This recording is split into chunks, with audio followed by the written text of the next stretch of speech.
find redemption and healing, forgiveness, mercy, compassion, loving kindness, love and truth.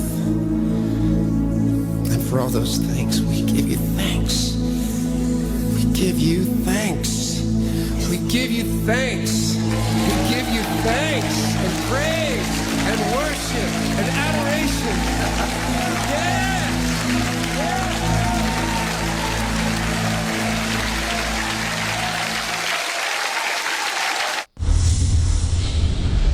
The number one radio station. The number one radio station. The number one radio station. The number one radio station. Number one station for Christ. To FM.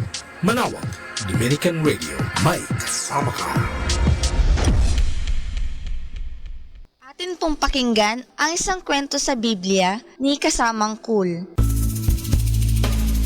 Nang isilang si Juan Bautista hango sa libro ng Lucas,